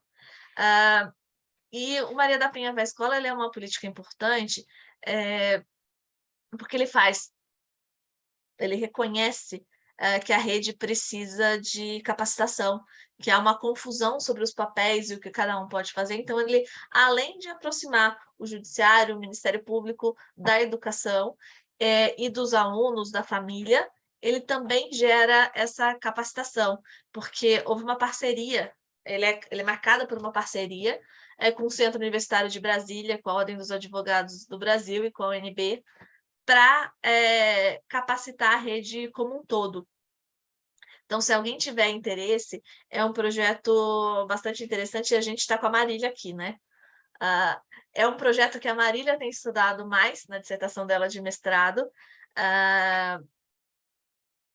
e que é um projeto bastante completo. Ele tem sido pensado para ser ampliado para o Brasil também como um todo, mas ele ainda precisa de maior adesão. Um outro projeto aqui, eu vou puxar a sardinha para o meu lado, é um projeto aqui de São Paulo, em parceria do Ministério Público com a Secretaria Estadual de Educação, que é o projeto Vozes pela Igualdade de Gênero. Nesse projeto, os promotores eles vão para as escolas estaduais e falam com os alunos sobre algumas formas de violência. Ele começa com violência e vozes pela igualdade de gênero, mas se fala também sobre capacitismo, etarismo, sobre violência sexual, sobre homofobia, sobre racismo. E nesse projeto, os alunos eles têm a possibilidade de participar de um concurso de música para prevenir formas de violência. Esse é um projeto que começou em 2016, ele já está na sua, se eu não me engano, na sua 5ª edição, e os professores eles fazem também incluem na grade escolar esse enfrentamento às formas de violência. Então, é um projeto que começou numa discussão pequena, ele já foi ampliado, ele já está previsto em lei aqui em São Paulo, e quem tiver interesse, eu tenho aqui, vocês conseguem achar, por exemplo, no YouTube, quem ganhou as edições anteriores. Na primeira edição, que foi a edição 10 anos da Lei Maria da Penha, foi o Natan Pereira, ele é de uma escola estadual, deputado Silva Prado, na Zona Leste aqui de São Paulo, e um dos trechinhos da música que ele compôs é o seguinte: o masculino se acha o rei, feminino é inferior, conceitos ultrapassados que o ser humano criou. E o preconceito é real, é para quem der e vier. Quem tem batida de carro, gritam, tinha que ser mulher. A gente tem outras aqui, eu vou mencionar a seguinte, que é o respeito às diferenças do Elan, porque o título ele já é autoexplicativo do que a gente espera de respeito de direitos humanos. Amar sem olhar a quem. Ele trata ao longo desse tema de como, dessa sua música, de como o preconceito cega e de como a gente precisa afastar essas formas de violência como um todo e lutar contra elas. A gente está na 5ª edição agora, como eu mencionei, essa edição foi recente, ela ainda não acabou, não temos um campeão ainda, um vencedor desse concurso, mas essa edição, ela conta com um título que é bastante significativo, até por conta da pandemia que a gente vivenciou, em que a violência sexual infantil e a violência doméstica como um todo enfrentam uma maior dificuldade de visibilização e uma maior subnotificação, que assim, a nossa voz também é a nossa vacina. É esse o título da 5ª edição, e é um título que, assim, para mim é muito caro, porque ele reconhece que a voz das crianças, ao tratar sobre essa forma de violência, ela amplia a discussão, ela acaba sendo uma forma de prevenção e escancara algumas feridas que, como o Pablo Neruda diz, em vez de nos abrir somente a pele, elas também nos abrem os olhos. A última forma de política pública que eu gostaria de trazer para a gente poder começar a debater um pouquinho mais, é só um exemplo também, a gente tem, e aí eu gostaria que a Érica me falasse se no Rio tem algo semelhante, aqui em São Paulo a gente tem o projeto Guardiã. Ele é destinado para fiscalização de cumprimento de medida protetiva, com base na Lei Maria da Penha, que também são destinadas às meninas vítimas de violência sexual, em que a Guarda Civil ela faz visitas para avaliação de risco e para avaliar se essas medidas estão sendo cumpridas. Então, para mim, também é uma política bastante importante no enfrentamento à violência sexual infantil, ainda mais considerando que a violência sexual infantil ela tem uma característica que ela compartilha com a violência doméstica, que é o fato dela perdurar por bastante tempo antes de ser descoberta e, por vezes, do ofensor e da vítima se reaproximarem, até mesmo por conta do vínculo afetivo e de um vínculo que eles já apresentam por conta da característica desses crimes. Então é isso, eu vou passar a palavra para a professora Edna, para ela ver se tem perguntas, ou para a gente abrir para o debate, se for o caso. Muito obrigada, Vanessa. Poxa, um contributo valiosíssimo, 2 palestras fantásticas, que manhã incrível. Excelente, 2 excelentes apresentações que se complementam, né? A professora Érica deu uma aula, né? A professora Érica é uma gigante, tem uma experiência fantástica, e Vanessa também trazendo toda a sua experiência, né? Falando de uma forma tranquila. Muito bem. Nós temos alguns minutinhos, sim, podemos abrir. Eu queria tecer algumas considerações. A Vanessa trouxe números, né? Trouxe números impactantes. E eu estava contabilizando aqui, Vanessa, nós temos aqui, nesse momento, 26 participantes desse nosso encontro muito seleto. Eu gostaria de registrar a presença da professora Graziela Honorato, que vai estar conosco participando de uma mesa às 18 horas, então eu faço o convite a que todos estejam presentes. É um prazer estar conosco. Professor Oswaldo Pereira Lima, também, da Universidade Federal do Rio Grande do Norte, está aqui conosco. E eu percebi que desses 26 somos 19 mulheres. Sabe o que eu estava pensando? Dessas 19, quantas fomos vítimas de violência sexual quando crianças ou adolescentes? A vítima de violência sexual, ela cresce e se torna uma adulta. No imaginário dessa menina, porque dentro de nós sempre fica uma menina, a utopia é uma utopia, é tão engraçado, professor Oswaldo, é uma utopia genética. É a utopia da extinção do cromossomo Y. E se um dia acabasse, como por encanto, o cromossomo Y, puf, sumisse da face da Terra, nunca mais, nenhum. Eu estive numa reunião, se me permitam, eu estive numa reunião de decanos da Unirio, e o decano do Centro de Ciências Biológicas estava conversando, dizendo que tem uma ilha próxima da Oceania, que que tem umas cobras que se reproduzem por partenogênese. Elas se autorreproduzem, são só fêmeas. Eu não sabia disso, elas não precisam, são todas cromossomos X. Eu imaginei aquilo e passou a ser a minha utopia. Um mundo sem cromossomo Y. Nunca mais ter que passar por aquela cena nojenta de ser manipulada, de ser tocada por um homem velho, asqueroso e da sua família. Você é uma criancinha de pouco mais de 1 ano, sendo essa a tua memória mais antiga. Só quem já passou por isso sabe.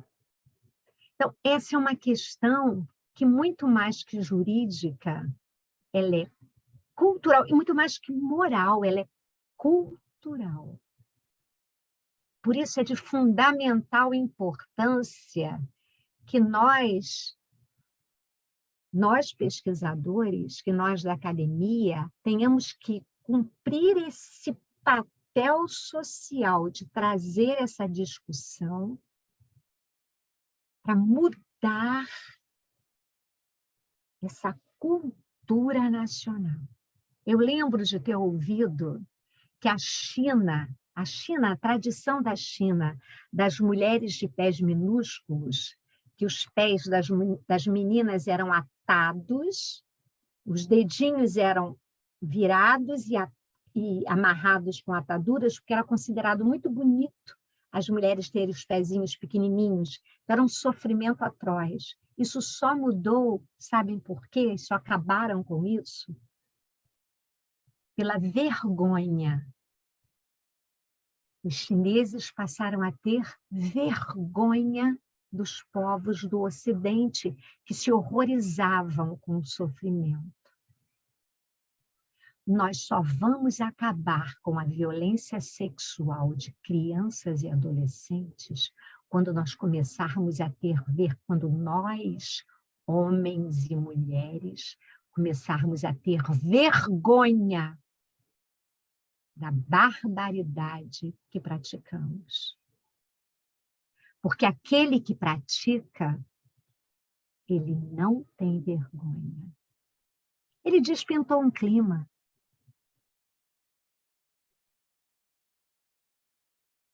Eu sei que essa minha intervenção ela não é jurídica, porque, relembrando o bom professor Miguel Reale, o direito é um fenômeno histórico. Ele é muito mais que norma. Ele é um fato social que tem um fundamento ético. Então, não dá para nós falarmos da norma sem antes identificarmos esse fato social e tocarmos na ferida da questão ética. Então, eu devolvo, tanto para a Érica quanto para a Vanessa, esses aspectos, tanto do fato social quanto do substrato axiológico, para que a gente possa conversar sobre eles, para que a gente possa entender porque todas as iniciativas normativas não conseguiram ainda a devida eficácia no que tange à tutela, à proteção das nossas crianças e dos nossos adolescentes violados sexualmente e que crescem como adultos querendo extinguir os homens da face da terra, como eu.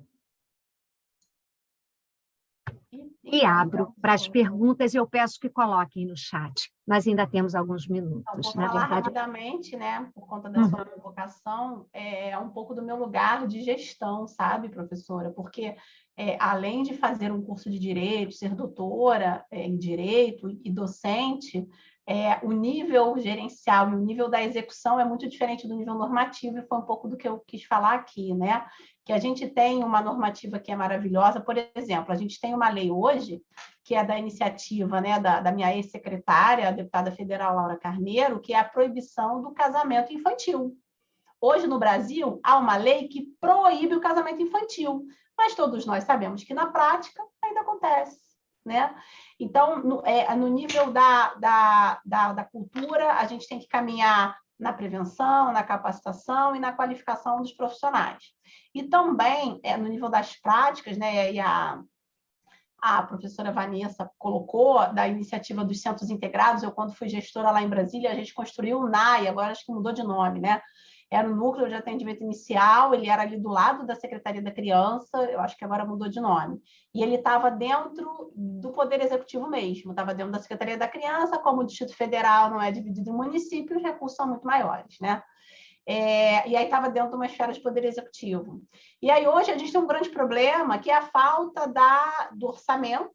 Então, dentro do poder executivo, a gente não consegue fazer essa construção, né? Por isso que normalmente na instância judicial, o poder judiciário, e aí não é segredo para ninguém, tem um orçamento que é muito mais elevado, o judiciário, do que do poder executivo. Então, talvez por isso seja nesse espaço do judiciário, e não tem problema nenhum, né? É o que está posto, é a escolha do nosso país, e talvez por isso que nesses espaços do judiciário é que esses núcleos de atendimento integrado que são muito importantes, tá? Acho que é fundamental que a gente tem que pensar na vítima, é isso que eu falo, sabe, professora? A criança é uma só, ela não é um boneco, ela não é um objeto. A criança é uma só e a família daquela criança é uma só.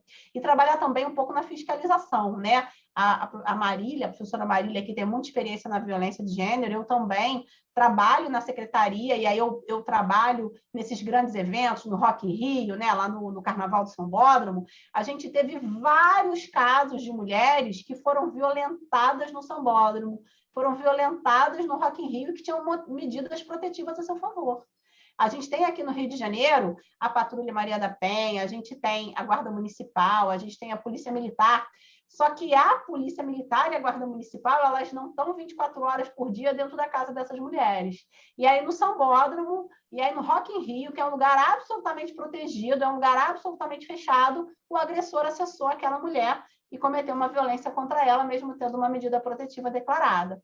Então, o âmbito da fiscalização, e eu não sei qual é a estratégia, a gente tem que pensar, eu acho que maior, sabe? É claro que tem algumas ações que a gente consegue fazer de busca ativa, ir até o domicílio, ver se está tudo bem, só que a realidade lá da comunidade, a vida como ela é, pisar na lama, não é mole, não. É muito mais embaixo, né? Se para a gente, né, que está aqui no nível, né, não só de conhecimento, né, de informação é difícil, imagina para aquelas mulheres que entendem que aquilo é absolutamente normal, né? Tem uma questão religiosa envolvida. Eu estou com um caso lá na secretaria, enfim, de uma entidade religiosa que o gestor da entidade religiosa, ele aliciava e iniciava a vida sexual de todas as meninas, e isso era um pré-requisito para entrar naquela entidade religiosa, e para os pais não havia problema algum. Então, a gente precisa discutir, falar, informar. Eu acho que pensar muito nesses espaços de construção que é importante, né? O núcleo de atendimento integrado inicial é relevantérrimo, importantérrimo. Ficar de um lugar para o outro é dificílimo. Eu várias vezes tive que dar carona, vai do ML, vai para a DEAN, pede a medida protetiva, vai para lá, vai para cá, né? Uma revitimização. Aquela criança, às vezes, ela está... Eu tive casos que a criança estava desde 9 horas da manhã no ML para ser atendida, só foi atendida às 4 da tarde, morrendo de fome, vindo de Duque de Caxias. E aí... E não tinha carro para levar ela para Jacarepaguá, para a DEAN, porque a tia morava lá, enfim. Então, o núcleo integrado é importante, só que a gente precisa, claro, de recurso, né, de vontade política e de gestores que realmente entendam que a proteção de criança e adolescente é importante, relevante, e esse orçamento é prioritário. Sobre a formação, o projeto Maria da Penha na escola é muito legal. Eu fui uma das pioneiras lá do OAB Vai Escola, aqui no Rio de Janeiro, lá em 2001, lá atrás, né? Projeto super bacana, junto com a OAB, com a OAB também, lá em Brasília Tá também. ótimo, professora Érica, senão não dá Tá tempo bom? da Vanessa Não, então, falar. mas é só para divulgar o projeto Mariazinha da Penha, da professora Bruna de Miranda, lá da Universidade Federal de Ponta Grossa. Tá Fazer ótimo. propaganda da editora Nova Praxis Editorial. É o projeto Mariazinha da Penha, que também é muito legal, se quiserem entrar em contato, para a gente conseguir fazer com as meninas de 0 a 6 anos aqui no Rio. Desculpa. Valeu, professora Érica. Aliás, é bom falar, a professora Érica é do Conselho Editorial da Nova Praxis, que é uma editora parceira muito bacana, bem lembrado. Professora Vanessa, por favor. Gente, eu queria só... A professora Érica mencionou a dificuldade de fiscalização. Eu acho que para isso a gente tem que contar com o apoio da tecnologia. Eu não sei quem já ouviu falar, aqui em São Paulo a gente tem mais de um aplicativo de celular. Eu vou citar um, que é o SOS Mulher, que ele atua por georreferenciamento. A mulher tem um botão de pânico para acionar a Guarda Civil e a Polícia Militar, em caso de descumprimento de protetiva. Mas, falando mais sobre a provocação da professora Edna, eu acho que parte por um diálogo com a sociedade para enfrentar a violência sexual de forma correta, assim, e aceitar que esse é um problema que a gente precisa enfrentar, porque a gente tem uma aceitação da violência sexual infantil, a gente tem uma aceitação que a gente consegue ver nas falas. Eu não preciso entrar em detalhes, até por vedação profissional atual, mas falas recentes de que minimizam a gravidade desse problema, que aceitam a violência. E a gente, por vezes, percebe essas falas na nossa cultura como um todo, mas na religião. Aqui eu vou até trazer uma fala de um estudo que foi realizado envolvendo religião e a aceitação da violência e a culpabilização da vítima. Que é a seguinte: para qualquer criança proveniente de uma formação significativamente religiosa, e eu sou religiosa, então não estou falando de uma coisa de fora, há muitas camadas de vergonha e autoculpabilização, e medo de revelação. Nós definitivamente vemos crianças brancas do cristianismo evangélico, crianças negras também, realmente de todas as etnias. O nível de religião na família definitivamente tem um impacto sobre o medo, a vergonha e a autoculpabilização da criança. Acho que é uma sensação do tipo: o que ela fez para provocar isso? Nessa família católica latina, a virgindade é a coisa mais importante na vida da menina. Você sabe que a filha deles não foi, está manchada ou danificada de qualquer maneira. Essa é uma questão muito grande, e eles estão muito preocupados com isso, como isso é visto pelos outros. Essa foi uma pesquisa realizada por Tishman e Fontes, vocês podem encontrar, é de 2017, as informações, mas ela já mostra que a gente precisa se aproximar também das igrejas, porque elas também precisam ser vistas como um espaço de que as crianças podem relatar um abuso, podem procurar ajuda. É um local que elas têm pessoas que elas confiam, não pode ser um local que vai colocar um véu de novo, que vai escurecer, que vai afastar do conhecimento, que não vai proteger essa criança. E isso passa pelo diálogo. pelo diálogo como um todo, porque a professora Érica mencionou o caso de um médico que acariciava. A gente teve outro caso que não foi no Brasil, mas que foi bastante conhecido, que quem viu o filme, aquele atleta atleta A dos Estados Unidos, que é o do caso do médico da seleção americana de ginástica olímpica, o Larry Nassar. A quantidade de meninas que foram vítimas de violência sexual na presença dos pais, que não se identificava aquilo como violência sexual e que ele aproveitava da confiança que era depositada nele. Então, isso passa por um diálogo, assim, eu não consigo pensar uma forma de resolver esse problema sem ser um diálogo da sociedade e um diálogo dos atores, dos tomadores de decisão. E aqui, professora Edna, eu acho que o caminho, se a gente não vê essas políticas serem colocadas em prática, é buscar soluções através do inquérito civil e, por vezes, através de ação civil pública, utilizando a técnica do litígio estrutural. Aqui é o meu ponto de vista de como a gente pode ampliar as lições que a gente teve sobre os deslocados internos para um problema que aparentemente ainda é sistêmico no Brasil e que a gente precisa enfrentar. É isso. Excelente. Olha, na verdade, a gente já não tem mais tempo, são 11h59, nosso encanto termina meio-dia, mas eu quero aproveitar esse 1 minuto que me resta para agradecer muitíssimo a presença das duas. Eu tenho certeza que os nossos colegas todos comungam com esse entendimento de que tivemos uma manhã maravilhosa, de muitos esclarecimentos a respeito de um tema que é sensível, que é necessário, que é muito polêmico, mas que nós precisamos adentrar e conversar sobre ele, e com coragem, com desassombro, porque a nossa sociedade precisa rasgar o véu da hipocrisia e proteger e tutelar essas crianças, esses adolescentes, que muitos, nesse momento, podem estar sendo vítima de algum ato de assédio, de violência sexual. Muito obrigada a todos, em especial a professora Érica Maia Arruda, minha querida Érica, e a professora Vanessa Terezinha Almeida, por essa manhã fantástica. A professora Graziela Honorato, pela sua presença, a professora Verônica Vander, também por sua presença, a professora Osvaldo, e a todos que estão aqui conosco. Tá? Dou, então, por encerrado o nosso evento dessa manhã. Muito obrigada a todos. E até a próxima. Não acaba às 14 horas, o nosso evento continua e depois às 18. Mais uma atividade de caráter internacional, porque ontem tivemos a presença da professora Maria Clara, da Universidade do Minho. Então, uma iniciativa do mestrado da Unirio. Tchau, pessoal. Bom almoço. Tchau, tchau.